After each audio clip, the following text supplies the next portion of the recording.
সে রবিবার পর্যন্ত জিনিসপত্র কিনে দিয়ে গেছে। তারপরে সে খবর নিতে এসছে কেউ দরজা খুলছে না, এ খুলছে না, ও খুলছে না। তার দরজাটা খোলাই ছিল, গিয়ে দেখলাম ডেড বডি পড়ে আছে আর রক্ত ভর্তি হয়ে গেছে। এই ওনার যে মেয়ে থাকতো সে হচ্ছে একটু মেন্টাল পেশেন্ট আর কি, আর কিছু নয়।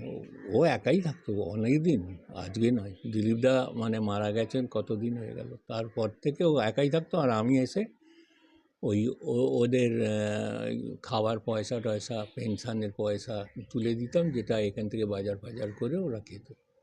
এই মেয়ে তো সবসময় বাড়িতে, ওর কোনো এ নেই।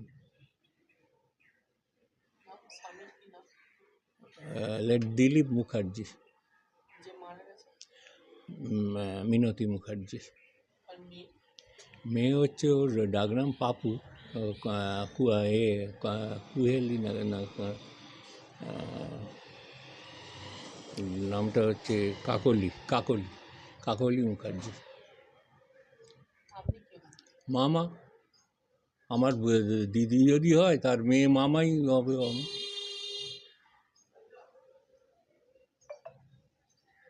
এই আর